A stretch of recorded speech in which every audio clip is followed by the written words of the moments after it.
একটা ছোট গ্রামে থাকতো এক ছেলে, নাম তার রাজু।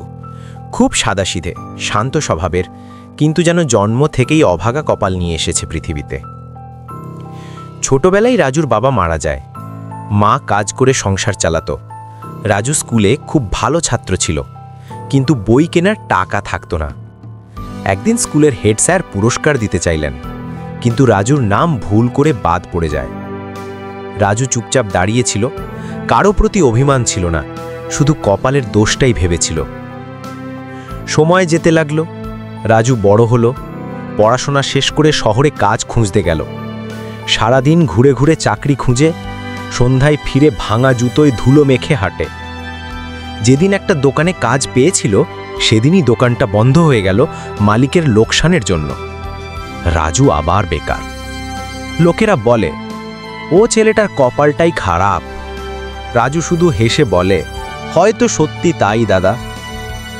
একদিন এক বন্ধু তাকে একটা ফ্যাক্টরিতে কাজের কথা বলল।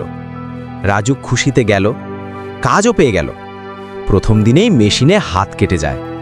কয়েকদিন হাসপাতালে থেকে বেরিয়ে আবার কাজের খোঁজে বের হলো সে। তবু রাজু হাল ছাড়ল না। মায়ের কথা ভেবে প্রতিদিন চেষ্টা করত। মা অসুস্থ ছিল, ওষুধের টাকাও জোগাড় করা মুশকিল হয়ে পড়েছিল। একদিন রাজু রাস্তার পাশে বসে আকাশের দিকে তাকিয়ে বলল, হে ভগবান, আমি কি সত্যি অভাগা? আমি তো কারো ক্ষতি করিনি। ঠিক তখনই এক বৃদ্ধ লোক তার পাশে এসে বসে। লোকটা রাজুর মুখ দেখে বলল, বাবা, কপাল কেউ বদলাতে পারে না, কিন্তু মন চাইলে ভাগ্য বদলানো যায়। রাজু জিজ্ঞেস করল, কিন্তু কিভাবে দাদা?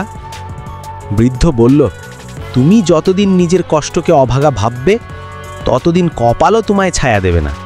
কিন্তু যেদিন তুমি হাসি দিয়ে কষ্টকে জয় করবে, সেদিনই ভাগ্য তোমার হবে। সেই কথাটা রাজুর মনে গেঁথে গেল। সে নতুন করে চেষ্টা শুরু করল। এবার গ্রামের বাচ্চাদের পড়ানো শুরু করল ফ্রিতে। ধীরে ধীরে লোকেরা তার উপর বিশ্বাস রাখতে শুরু করল। এক এনজিও এসে তাকে স্কুলের শিক্ষক হিসেবে নিল। রাজুর জীবন বদলে গেল ধীরে ধীরে। একসময় মা সুস্থ হলেন, রাজু নিজের ছোট্ট ঘর বানালো। একদিন এক পুরনো বন্ধু এসে বলল, দেখিস রাজু, তোর কপাল এখন খুলে গেছে।